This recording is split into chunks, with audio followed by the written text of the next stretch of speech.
স্বাগতম বাংলাদেশের সম্পদের আজকের আয়োজনে। বাংলাদেশের সম্পদ এমন একটি অনুষ্ঠান যেখানে আমরা বাংলাদেশের কৃষিজ, বনজ, মৎস্য, মানব ইত্যাদি সম্পদ নিয়ে আলোচনা করি। ইতিপূর্বে আমরা ধান, গম, পাট, বন ইত্যাদি সম্পদ নিয়ে আলোচনা করেছি। বর্তমানে আমরা আলোচনা করছি বাংলাদেশের প্রাণী সম্পদ নিয়ে।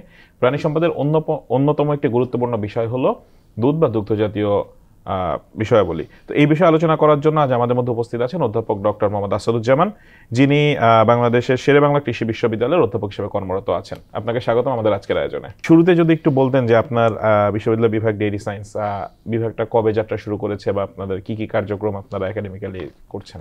শেরেবাংলা কৃষি বিশ্ববিদ্যালয়ে BSc vet science and H এটা যাত্রা শুরু করি 2011 সালে। তো স্বভাবতই আমাদের ডিপার্টমেন্ট, এখানে 10টা ডিপার্টমেন্ট আছে। 10টা ডিপার্টমেন্টের একটা ডিপার্টমেন্ট হলো ডিপার্টমেন্ট অফ ডেইরি সায়েন্স। তো 2011 থেকেই যাত্রা শুরু। এখানে আমাদের ডিপার্টমেন্ট থেকে আমরা আন্ডার গ্রাজুয়েটে 4টা কোর্স অফার করি, 4টা থিওরি কোর্স এবং 4টা প্র্যাকটিক্যাল কোর্স, এবং আমাদের মাস্টার্স এখানে চালু আছে। আমরা খুব শীঘ্রই হয়তো বা পিএইচডি প্রোগ্রামও শুরু করব। কি পরিমাণ শিক্ষার্থী ভর্তি হয় প্রতি বছর? আচ্ছা, আমাদের এখানে এই মুহূর্তে আমরা ভর্তি করি বিএসসি ভ্যাট সায়েন্স অ্যান্ড এইচে 125 জন, মোস্ট প্রবলি 125 জন আমরা স্টুডেন্ট ভর্তি করি। কারিকুলামটা আসলে কি ওরিয়েন্টেড থাকে বা আপনাদের শিক্ষার্থীরা আসলে কি কি শিখছে? আচ্ছা, যেহেতু এটা একটা কমপ্লিটলি টেকনিক্যাল ডিগ্রি, আপনারা জানেন যে BSc vet science and H technical degree. আমরা কিন্তু যেটা ডিগ্রি দেয় এটা হচ্ছে BSc vet science and H. আমরা কিন্তু ডেইরি সায়েন্সে কিন্তু বাংলাদেশে এখনও ডিগ্রি দেয় না। তো বিএসসি ভ্যাট সায়েন্স অ্যান্ড এইচের একটা গুরুত্বপূর্ণ অংশ হলো যে ডেইরি সায়েন্স। এইখানে যে কোর্স কারিকুলামটা এটা অবশ্যই থিওরি এবং প্র্যাকটিক্যাল। আমাদের যে কোর্স কারিকুলামটা ডেইরি সায়েন্সে যদি আমি বলি, ডেইরি সায়েন্সের এই কোর্স কারিকুলামটা এটা আমরা থিওরি যতটুকু দেই মোটামুটি প্রত্যেকটা কোর্সের সাথেই আমাদের প্র্যাকটিক্যাল কোর্স, যেন আমাদের ছাত্ররা সরাসরি আমাদের ফিল্ড লেভেলে কন্ট্রিবিউট করতে পারে, অথবা যেখানে যদি প্রসেসিং প্ল্যান্টে বলেন অথবা ডেইরি ফার্মে বলেন অথবা কোনো রিসার্চ অর্গানাইজেশনে যায়, তাহলে অর্গানাইজেশনে যেন তারা টোটাল সব জায়গায় যেন কাজ করতে পারে। এজন্য আমাদের প্রত্যেকটা কোর্সের সাথেই আমরা প্র্যাকটিক্যাল কোর্স আমরা রেখেছি। এবং মাস্টার্স প্রোগ্রামেও এখানে আমাদের রিসার্চ ফ্যাসিলিটিস যতটুকু আছে, এবং বিভিন্ন রিসার্চ অর্গানাইজেশনের সাথে আমাদের আশেপাশে যেমন বিএলআরআই একটা বড় প্রতিষ্ঠান, তারপর হচ্ছে ডিএলএসের সাথে বিভিন্ন সাথে যে ডিএলএসের সাথে বলেন, তারপর হচ্ছে বিসিএসআই এর সাথে, এর সাথে কোলাবোরেশন করে আমরা রিসার্চগুলো কমপ্লিট করি। শিক্ষার্থীরা পাশ করার পর আসলে তাদের জবের রেট বা এগুলো কিরকম আর কি? আমাদের ক্ষেত্রে আমাদের টেকনিক্যাল, আপনারা জানেন যে এগ্রিকালচারাল এডুকেশনের BSc vet science and H degree, এটা দীর্ঘদিন থেকে একটা প্রত্যাশিত ডিগ্রি ছিল এটা, এবং রিসেন্টলি কিন্তু বাংলাদেশ গভর্নমেন্ট এই ডিগ্রিটাকে সব জায়গায়, বাংলাদেশের যতগুলো কৃষি শিক্ষা প্রতিষ্ঠান আছে সব জায়গায় একই ধরনের ডিগ্রি দেওয়ার জন্য এটা কিন্তু একটা অলরেডি শিক্ষা মন্ত্রণালয় থেকে মিনিস্ট্রি অফ লাইভস্টক ফিশারিজ থেকে সম্ভবত একটা যাবে, যেটা নির্দেশনা যে সবগুলো বিশ্ববিদ্যালয়ের জন্য একই ধরনের ডিগ্রি দেয়, এবং জব সেক্টরেও BSc vet science and H গ্র্যাজুয়েটকে যেন প্রাধান্য দেওয়া হয়। সেই থেকে বলবো যে আমাদের গ্র্যাজুয়েটরা যদি চায় আসলে মোটামুটি শতভাগই চাকরি, এবং কিছু উদ্যোক্তা হয়, আর বাকি সবাই মোটামুটি চাকরিতে যেতে পারে, এবং এই ফিল্ড বর্তমান বাজারে যথেষ্ট আছে। বাংলাদেশের বিশ্ববিদ্যালয়গুলোর ক্ষেত্রে একটা বড় চ্যালেঞ্জ থাকে আসলে যে প্র্যাকটিক্যাল ওরিয়েন্টেশনটা আসলে খুব বেশি ভালো হয় না। তো শিক্ষার্থীরা দেখা যাচ্ছে পড়াশোনা শেষ করে আবার ইন্টার্ন করে বা ট্রেনিং করে জবে ঢোকা লাগতেছে। সেক্ষেত্রে আসলে আপনারা তাদের কতটুকু প্র্যাকটিক্যাল ওরিয়েন্টেশনটা ফিল আপ করতে পারছেন? যেহেতু এটা একটা কমপ্লিটলি টেকনিক্যাল ডিগ্রি, আপনারা জানেন যে এই স্টুডেন্টদেরকে যখন বের হয়ে যাবে এরা সরাসরি ফিল্ডে কাজ করতে হবে। অতএব আমাদের কোর্স কারিকুলামটা সেভাবে, এখন আপনি আরও জানেন যে কোর্স কারিকুলাম কিন্তু এখন ওবিই, আউটকাম বেসড এডুকেশন, যেহেতু আসলে ফিল্ড কী চায়, একটা রিসার্চ অর্গানাইজেশন কী চায়, একটা প্রসেসিং প্ল্যান্ট কী চায়, একটা রিসার্চ ল্যাব কী চায়, একটা ফার্ম কী চায়, আমাদের কোর্সগুলোকে কিন্তু সেভাবে ডেভেলপ করতে হবে, এবং আমরা অলরেডি এটা করে ফেলেছি। আমরা সেভাবেই কিন্তু ছাত্রদেরকে দিচ্ছি। এবং প্র্যাকটিক্যাল ক্ষেত্রে যেহেতু অবশ্যই বিশ্ববিদ্যালয় এটা যেহেতু আমাদের ডিগ্রিটা, এটা বাংলাদেশের একটা অনেক পুরাতন শিক্ষা প্রতিষ্ঠান। এটা যদি কৃষি শিক্ষার ক্ষেত্রে বলি, এটা সর্বপ্রথম কৃষি শিক্ষার প্রতিষ্ঠান। এটা 1937 সম্ভবত এটি ওপেন হয়। এটা 1937 থেকে কিন্তু ডিগ্রি দিচ্ছে। আমরা তুলনামূলকভাবে আমরা নবীন ফ্যাকাল্টি, 2011 থেকে আমাদের যাত্রা শুরু। আমাদের ডেইরি সায়েন্স ডিপার্টমেন্টের ক্ষেত্রে যদি বলি, এখানে একটা রিসার্চ ল্যাবরেটরি আছে, আমাদের আন্ডার গ্র্যাজুয়েটের জন্য ডেমনস্ট্রেশনের জন্য একটা ল্যাবরেটরি আছে, আর আমাদের একটা ফিল্ড ল্যাব যেটা সেটা ডেইরি ফার্ম, ছোটো আকারে ইউনিভার্সিটির ভিতরে আমাদের একটা ডেইরি ফার্ম আছে। তো মোটামুটি আমাদের যে কোর্স কারিকুলাম সেটা আমি বলবো যেটা আপ টু মার্ক। আমাদের শিক্ষার্থী সংখ্যা আপনি যেটা বললেন যে প্রতি বছর অ্যারাউন্ড 125 জন করে ঢুকছে, তো আসলে অ্যাসেসমেন্টটা কি প্রপারলি হচ্ছে কিনা যারা ঢুকছে এবং পাশ করে বেরোচ্ছে? অ্যাসেসমেন্ট যদি বলি সে অর্থে, তাহলে আমাদের যারা যারা দিচ্ছে, জব প্রোভাইডার যারা, তাদের সাথে আমাদের বিশেষ করে আমাদের যেহেতু ইন্টার্নশিপ প্রোগ্রাম, কম্পালসারি একটা ইন্টার্নশিপ প্রোগ্রাম আছে, তো প্রত্যেকবারই ইন্টার্নশিপ প্রোগ্রামের সাথে আমাদের অনেকগুলো প্রোগ্রাম আছে। ইন্টার্নশিপ অনেকগুলো অর্গানাইজেশন আছে যারা এখানে এসে ছাত্রদেরকে তাদের প্রোডাক্ট প্রমোশনের ক্ষেত্রেই বলেন আর তাদের অর্গানাইজেশন সম্বন্ধে এটা কিন্তু জানাতে চায়। এবং ঢাকার মধ্যে যেহেতু যেন এটা মোটামুটি একটা কম্পিটিশনের মতো যে কারা এবার কোন কোন অর্গানাইজেশন এবার ইন্টার্নশিপে অংশগ্রহণ করতেছে। তো সেই দিক থেকে যদি বলেন আমাদের গ্র্যাজুয়েটদের যারা অলরেডি চাকরিতে আছে, যেহেতু তাদের মাধ্যমে আমাদের ইউনিভার্সিটিতে তারা আসার আগ্রহ দেখায়, তো সেদিক থেকে বলবো যে নিশ্চয়ই আমাদের গ্র্যাজুয়েটদের একটা চাহিদা আছে এবং নিশ্চয়ই আমাদের গ্র্যাজুয়েটরা ফিল্ড লেভেলে পারফর্ম করছে বিধায় কিন্তু তারা আসছে। ইন্ডাস্ট্রি একাডেমিয়া কোলাবোরেশন যেটা, এটা এখন একটা বড় বিষয়, তো এটাও তো আপনারা মেনটেন করছেন। হ্যাঁ, ইন্ডাস্ট্রি একাডেমিয়া এখন তো এটা আসলে কারিকুলামের অংশ হয়ে গেছে। আসলে এটা এখন আপনি না করে যারা টেকনিক্যাল ডিগ্রি দেয় আমাদের ইউনিভার্সিটিগুলোতে, যারা টেকনিক্যাল ডিগ্রি দেয় প্রত্যেকটা বিশ্ববিদ্যালয়কে এখন এটা আসলে কম্পালসারি। এখন আপনি জানেন যে যখন আমরা একাডেমিক কমিটি করি, আমরা পাঠ্যক্রম কমিটি করি, তখন কিন্তু এখানে ইন্ডাস্ট্রিয়াল পার্সোনাল অবশ্যই থাকতে হবে। এখানে যেমন রিসার্চ থেকে থাকতে হবে, এখানে ফার্ম থেকে থাকতে হবে, এখানে ইন্ডাস্ট্রি থেকে থাকতে হবে। অতএব সেই দিক থেকে আমাদের কোর্স কারিকুলামগুলো এবং আমাদের এডুকেশনটা, এটা আমি বলবো যে আমাদের বিএসসি ভ্যাট সায়েন্স ইন এইচের যে আমরা বিয়েটা দিচ্ছি, এটা কিন্তু মোটামুটি একটা কমপ্লিট। আমি যদি আসলে বাংলাদেশের কনটেক্সটে ধরি, যে বাংলাদেশে আমরা মানে যে দুধ বা দুগ্ধজাতীয় পণ্য যেগুলো পাচ্ছি, এগুলোর কোয়ালিটি নিয়ে আপনার ওপিনিয়ন আসলে কি? আমরা কতটা ভালো পাচ্ছি? আসলে দুধ এমন একটা জিনিস যেটা আমরা বলি যে দুধ একটা আদর্শ খাবার। আদর্শ খাবার শুধু আপনার আমার জন্যই কিন্তু না, আদর্শ খাবার এটা as well as for micro organisms.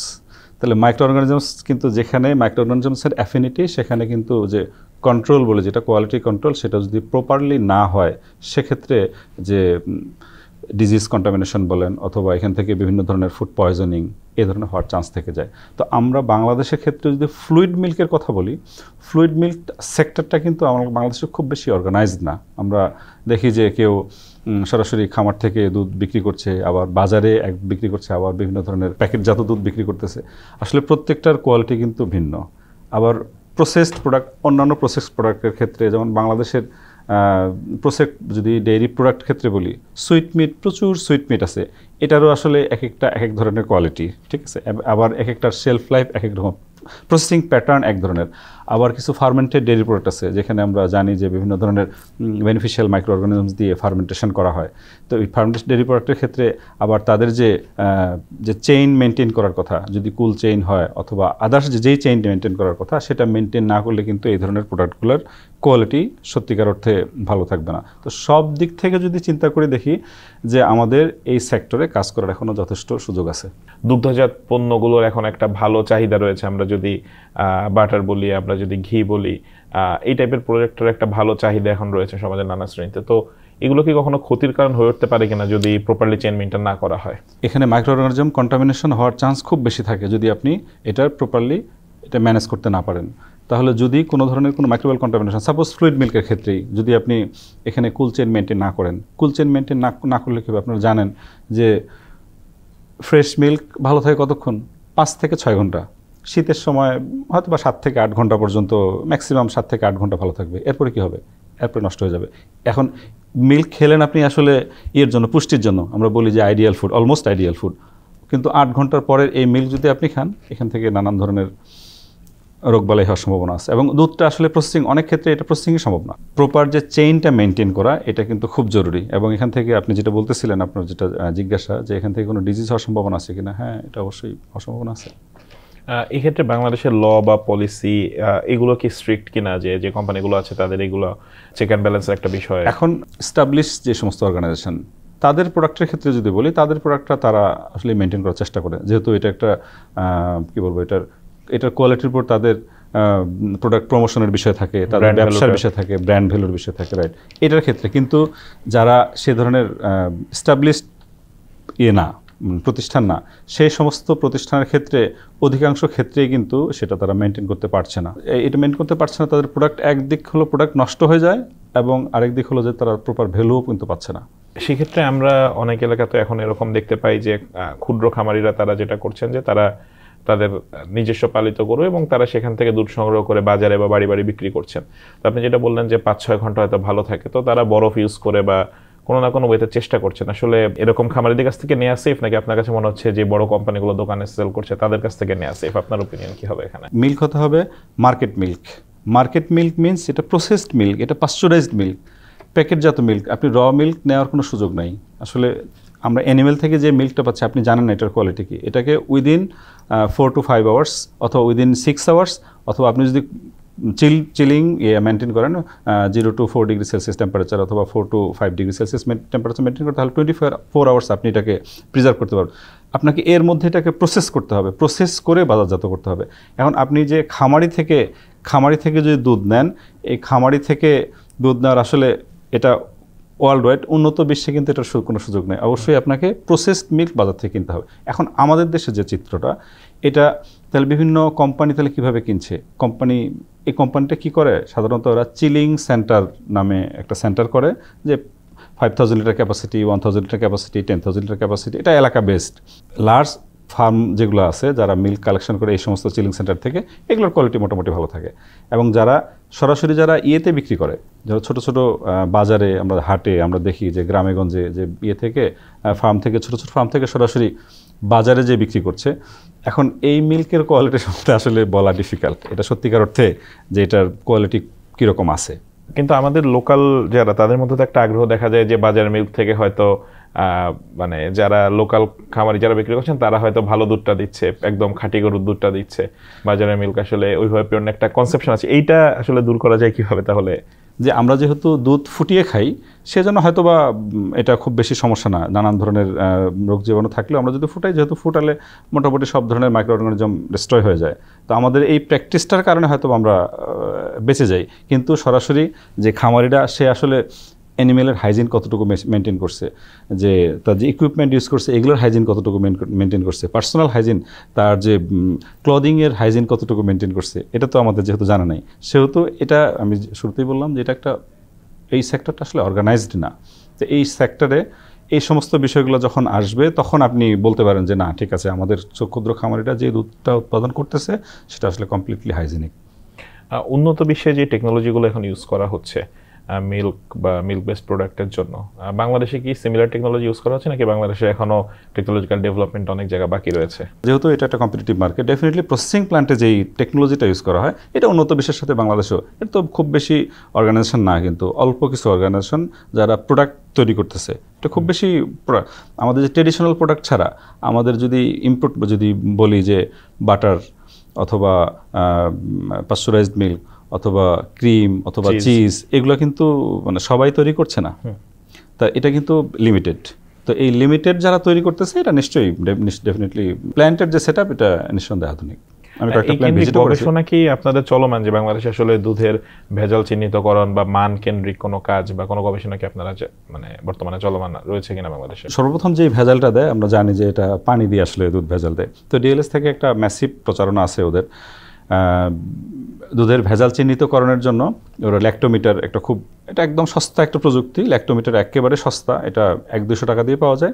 এই ল্যাক্টোমিটার দিয়ে কিন্তু ইজিলি যে কেউ, এটা ল্যাক্টোমিটার একটা ওখানে স্কেল আছে, স্কেল দেখে আপনি বলতে পারবেন যে সত্যিকার অর্থে এখানে কতটুকু পানি দেওয়া আছে কিনা, থাকলেও কতটুকু পানি দেওয়া আছে। এবং ওই ল্যাক্টোমিটার রিডিংয়ের উপর বিভিন্ন অর্গানাইজেশন যারা দুধ কেনে, এটা কিন্তু ল্যাক্টোমিটার রিডিংয়ের উপরই অনেকটা ওরা মিল্কের প্রাইসটা ডিটারমিন করে।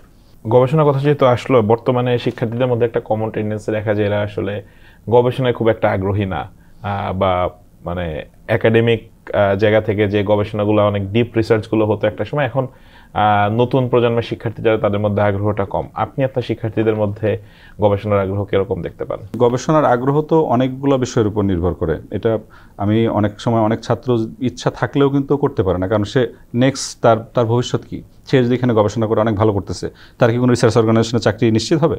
তো এইটা যদি আমি এনশিওর করতে পারি যে না, ঠিক আছে, একজন ভালো গবেষকের চাকরি এনশিওর একজন রিসার্চ অর্গানাইজেশনে, তাহলে সে আসলে গবেষণায় ভালো করবে। কিন্তু আমাদের এক্ষেত্রে, আমাদের দেশের ক্ষেত্রে গবেষণা যেটা দেখা যায়, যে তার মাস্টার্স করতে হলে তাকে একটা ম্যান্ডেটরি গবেষণা করতে হয়। এই গবেষণার ক্ষেত্রে এখন আগ্রহী, সে আগ্রহী কতটুকু হবে বা কেনই বা হবে আগ্রহী? কারণ সে ওই সময়টাতে ব্যস্ত হলো বিসিএস পড়াশোনা নিয়ে, সে তার ব্যাংকের প্রিপারেশন নিয়ে, ওই সময় তার ব্যস্ততা হলো তার আদার্স যে জব, তার নেক্সট ফিউচার নিয়ে সে ব্যস্ত।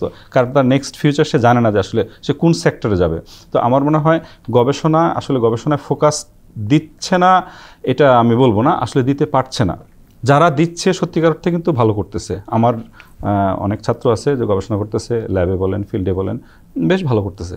বাইরে আসলে হায়ার স্টাডিজের জন্য কি পরিমাণ শিক্ষার্থী যায় প্রতি বছর মোটামুটি? আমাদের সত্যিকার অর্থে শেরেবাংলা কৃষি বিশ্ববিদ্যালয়ের এএসভিএম ফ্যাকাল্টির, এটা আমরা যে ডিগ্রিটা দিই এটা একটা ইন্টারন্যাশনাল মানের একটা ডিগ্রি দেই, এবং প্রচুর স্টুডেন্ট আমাদের কিন্তু দেশের বাইরে যাচ্ছে পিএইচডি। আমাদের অনেক শিক্ষক অনেক স্টুডেন্ট অলরেডি আমাদের প্রতিষ্ঠানে শিক্ষক হিসেবে যোগদান করেছে, এবং এর মধ্যে অনেক শিক্ষক অলরেডি বিভিন্ন দেশে, অস্ট্রেলিয়ায় বলেন, জাপানে, চায়নায়, ইউএসএতে পিএইচডি করছে। বাংলাদেশে আসলে যদি বলেন যে ডেইরি সায়েন্স শিক্ষা বা গবেষণায় আপনারা কি কি চ্যালেঞ্জগুলো ফেস করেন, যে কিভাবে করলে আরো মানে উন্নত শিক্ষাটা দিতে পারতেন? শিক্ষা ব্যবস্থায় এটা এক ধরনের চ্যালেঞ্জ, আবার খামারি লেভেলে এক ধরনের চ্যালেঞ্জ। প্রথম চ্যালেঞ্জ, যেহেতু আমাদের মিল্কের সোর্স হচ্ছে তো ডেইরি কাউ, ডেইরি কাউয়ের মিল্ক কোথা থেকে আসবে? তার আসলে প্রপার রেশনিংয়ের মাধ্যমে, তার প্রপার ফিড সাপ্লাইয়ের মাধ্যমে। আমাদের যেহেতু ফিডিংটা ওই ধরনের আমরা আসলে ইমপ্রুভ করতে পারি নাই প্রপারলি, আমরা যে নিউট্রিশন বেসড, যতটুকু চাহিদা বেসড, যে নিড বেসড ফিডিং কিন্তু আমরা দিতে পারি না আসলে অ্যানিমেলকে। একটা অ্যানিমেল বিভিন্ন স্টেজ থাকে, তার মিল্কিং পিরিয়ড, তার প্রেগনেন্সি পিরিয়ড, তার ড্রাই পিরিয়ড, ঠিক আছে, একদম কাফ থেকে শুরু করে অনেকটা এক একটা স্টেপের আপনি জানেন যে নিউট্রিশন রিকোয়ারমেন্ট এক এক ধরনের। এই যে নিউট্রিশন রিকোয়ারমেন্ট ধরে ধরে আমরা যে প্রপার নিউট্রিশন না দেওয়ার কারণে, অথবা এটা প্রপারলি ফিল আপ না করার কারণে কিন্তু প্রোডাকশনের ক্ষেত্রে একটা, বিশেষ করে তাহলে ফিডের ক্ষেত্রে আমাদের কিন্তু বিরাট একটা ক্রাইসিস, আমাদের ডেইরি প্রোডাকশনের ক্ষেত্রে একটা বিরাট ক্রাইসিস। আর আরেকটা যেটা বললেন যে ডেইরি এডুকেশনের ক্ষেত্রে, যে এডুকেশনের ক্ষেত্রে কীরকম চ্যালেঞ্জ ফেস করি, এডুকেশনের ক্ষেত্রে আমি সেরকম খুব বেশি বলবো না, কারণ এটা তো কোর্স কারিকুলাম ডেভেলপ করতে হয়। কারণ এখনকার কোর্স কারিকুলাম যেহেতু ওবি বেসড, এখানে কোর্স কারিকুলাম ডেভেলপমেন্টের ক্ষেত্রে এখানে একাডেমিয়া যেরকম থাকে, এখানে ইন্ডাস্ট্রি পার্সোনাল থেকে শুরু করে এখানে ফার্মের, এখানে রিসার্চ অর্গানাইজেশনের একাডেমিক আমরা মোটামুটি এডুকেশন আমরা দিতে পারছি। যেটা বলছিলেন যে ডেইরি সায়েন্স এককভাবে বিভাগ হিসাবে বাংলাদেশে কোথাও এখনো চালু নেই, ডিগ্রি আকারে, তো দেশের বাইরে কি চালু রয়েছে কিনা? অলমোস্ট অনেক দেশেই আছে এটা। আমাদের পাশের দেশ, এখানে বিএসসি ইন ডেইরি সায়েন্সেও ডিগ্রি দেওয়া হয়, বিএসসি ইন ডেইরি টেকনোলজিও ডিগ্রি দেওয়া হয়। তাহলে ডেইরি সায়েন্স এবং ডেইরি টেকনোলজি দুইটাতেই আলাদা আলাদা ডিগ্রি দেওয়া হয়, এবং ওখানেও ওদের বিএসসি ভেট সায়েন্সের ডিগ্রি দেওয়া হয়, ওখানে অ্যানিমেল হাজবেন্ডারি আলাদা ডিগ্রি দেওয়া হয়, ডিভিএম আলাদা ডিগ্রি দেওয়া হয়, ওখানে ভ্যারাইটিস অফ এডুকেশন। পাকিস্তানে বলেন সেখানেও একই ধরনের, ইউরোপে তো অনেক জায়গায় আছে, ইউরোপের অনেক দেশে আছে। বাংলাদেশে আসলে এরকম ফুল ডিগ্রি হওয়ার সম্ভাবনা কতটুকু বা কত এনে হতে পারে? আমি আশাবাদী, এবং খুবই পজিটিভ এটার বিষয়ে। কারণ আপনি জানেন, যেটা বলতেছিলাম, যে ডেইরি ডেভেলপমেন্ট বোর্ড যদি হয়ে যায়, সত্যিকার অর্থে আমাদের প্রচুর গ্রাজুয়েট প্রয়োজন। এই সেক্টরে আমাদের অনেক কাজ করার সুযোগ আছে। আমাদের মিল্কের রিকোয়ারমেন্টের সাথে, যদি এখন ডিএলএস এর ডেটা বলছে যে আমরা 89% মোটামুটি 90%-এর মতো আমরা ফুলফিল করে ফেলছি। কিন্তু কীভাবে ফুলফিল করছি? আমরা টার্গেট ধরছি 250 millilitre per person per day. এই টার্গেট যদি আপনি 500 মিলিলিটার করেন, যেটা পাশের দেশে আমাদের, তাদের হচ্ছে পার পার্সন পার ডে ওরা বলে যে 500 মিলিলিটার মিল্ক খেতে হবে, যেটা পাকিস্তানে অলরেডি তারা কনজিউম করে মোর দ্যান 500 মিলিলিটার। নেদারল্যান্ডে পার পার্সন দুধ খায় 700 থেকে 800 মিলিলিটার। তো সেক্ষেত্রে আমাদের টার্গেট যেহেতু কম, সেক্ষেত্রে আমরা বলি যে টার্গেটটা আমরা ফিল আপ করে ফেলতে। সত্যিকার অর্থে আমাদের এই সেক্টরে অনেক কাজ করার সুযোগ আছে। শিক্ষার্থীদের আসলে এই সাবজেক্টগুলোতে পড়ার ক্ষেত্রে আগ্রহ কি এখন দেখতে পান? শিক্ষার্থীরা খুব, যদি সত্যিকার অর্থে তারা ওইটা দেখে যে আমার জবটা সিকিউর, ঠিক আছে, আমার এখানে চাহিদা আছে, তাহলে এখানে স্টুডেন্ট পাবো কিনা, যদি ডিগ্রি আসলে চালু হয়, প্রচুর স্টুডেন্ট পাওয়া যাবে। বাংলাদেশের মার্কেট কি আসলে এক্সপ্যান্ড করছে, বা মার্কেটে এখন তো আমরা দেখছি যে কম্পিটিশন বাড়ছে, এবং আবার যে মানে আমরা শুরুতে যে চ্যালেঞ্জের কথা বললাম, যে কোয়ালিটি নিয়েও একটা ইস্যু আছে, তো আপনার এখন কি মনে হচ্ছে যে আমাদের কি ইম্পোর্ট করা থেকে আমরা কি এখন আসলে নিজেরাই স্বয়ংসম্পূর্ণ হয়ে উঠতে পারবো কিনা দ্রুততম সময়ে? এটা আসলে নিঃসন্দেহে চ্যালেঞ্জিং, যে আমি ইম্পোর্ট কখন করব? আমার যদি সেলফ সাফিসিয়েন্সি থাকে তাহলে তো আমি ইম্পোর্ট করার প্রয়োজন নেই। সেলফ সাফিসিয়েন্সি যখন নেই, বাজারে চাহিদা আছে, ইম্পোর্ট করছি। এই জায়গাতে আমাদের আসলে কাজ করতে হবে। আমাদের দেশে এখন প্রচুর পরিমাণে পাউডার মিল্ক আমরা ইম্পোর্ট করি, যেটা আমাদের দেশে চাহিদা ফুলফিল করার জন্যই আসলে, যেহেতু চাহিদা আছে। তো এটাকে স্টপ করতে হলে অবশ্যই প্রোডাকশন বাড়াতে হবে।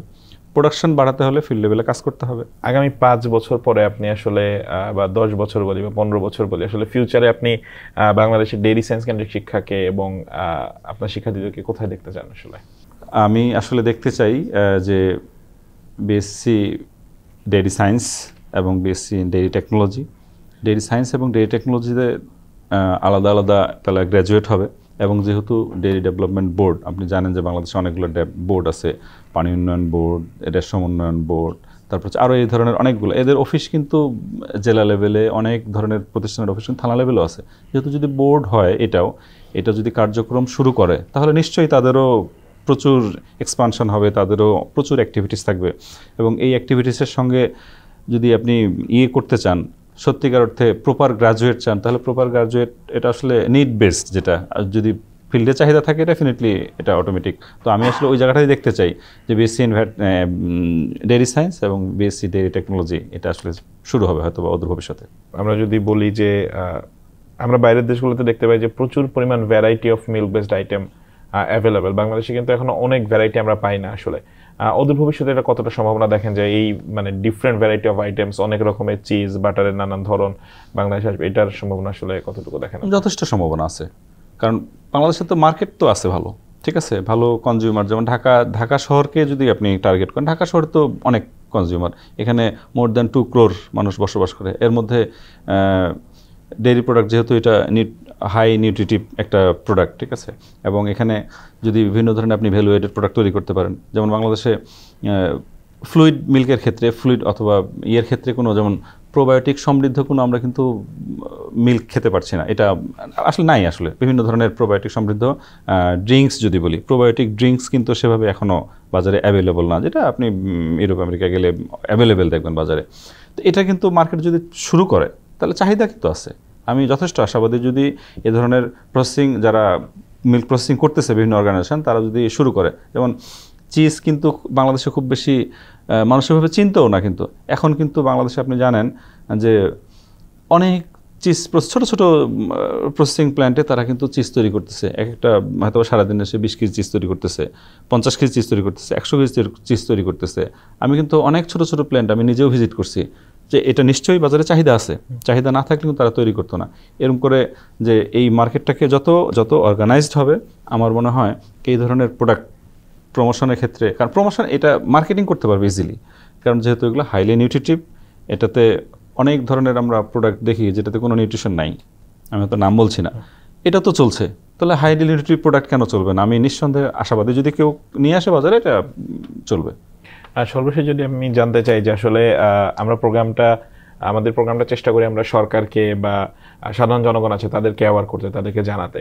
তো বাংলাদেশের ডেইরি শিল্প বা এই কেন্দ্রিক আসলে সরকারের প্রতি আপনার পরামর্শ কি থাকবে? একই সঙ্গে শিক্ষার্থী যারা আছে, যারা এই বিষয়ে পড়াশোনা করতে চায়, তাদের প্রতি আপনার সাজেশনটা কি থাকবে? শিক্ষার্থীদের ক্ষেত্রে যেহেতু এটা একটা কি বলবো, technical education, highly technical education, আপনাকে গ্র্যাজুয়েশন শেষ করে আপনি যখন ফিল্ডে যাবেন, সরাসরি আপনাকে কিন্তু এগুলো নিয়ে কাজ করতে হচ্ছে। তো প্রপার টেকনিক্যাল নলেজ, এটা বোথ থিওরি এবং প্র্যাকটিক্যাল, অ্যাজ ওয়েল এস তারা যে যারা ইন্টার্নশিপ প্রোগ্রামে যখন যায়, তখন এই বিষয়গুলো যতটুকু আমরা যখন ইউনিভার্সিটিতে যখন তারা পড়াশোনা করে যতটুকু ল্যাকিংস থাকে, আমি ছাত্রদের প্রতি পরামর্শ সবসময় বলি যে তোমরা ওই সমস্ত জায়গায় যখন যাবা, তখন কিন্তু যে সমস্ত জায়গায় তোমাদের ল্যাকিংস, আমরা সব ধরনের ফ্যাসিলিটিস আসলে দিতে পারি না, এটা একটা ইউনিভার্সিটির সব ধরনের ফ্যাসিলিটিস থাকেও না, তো ওই জায়গায় এই জন্য ইন্টার্নশিপ প্রোগ্রাম, ওই ইন্টার্নশিপ প্রোগ্রামে এটা কিন্তু তোমরা ফুলফিল করতে হবে। অনেক ধন্যবাদ আপনাকে স্যার, আমাদেরকে এতক্ষণ সময় দেওয়ার জন্য। আপনাকে ধন্যবাদ। দর্শক, এতক্ষণ আমরা স্যারের কাছ থেকে জানছিলাম যে বাংলাদেশের ডেইরি সায়েন্স যে বিষয়টা আছে, সেই বিষয়ে পড়াশোনার মান কিরকম, বাংলাদেশের বিশ্ববিদ্যালয়গুলো ডিগ্রি কিভাবে দিচ্ছে, একই সঙ্গে বাংলাদেশে ডেইরি সায়েন্স বিষয়ক পরিপূর্ণ ডিগ্রির সম্ভাবনা কতটুকু। একই সঙ্গে তিনি আলোচনা করলেন বাংলাদেশের ডেইরি এবং ডেইরি বেস প্রোডাক্টগুলো নিয়ে। তিনি আমাদেরকে একটি ব্রিফ ধারণা দিলেন যে এই প্রোডাক্টগুলোর গুণগত মান, প্রোডাক্টগুলো কিভাবে ইউজ করা উচিত, এবং বাংলাদেশে মিল্ক আমরা যেগুলো পাচ্ছি সেগুলো আসলে কতক্ষণ ভালো থাকে, বা আমাদের এই বিষয়ে কতটুকু অ্যাওয়ার হওয়া উচিত। সুপ্রিয় দর্শক, আমাদের সাথেই থাকবেন। সামনের পর্বগুলোতে আমরা বাংলাদেশের অন্য কোনো সম্পদ নিয়ে আপনাদের সামনে হাজির হব। ধন্যবাদ সবাইকে।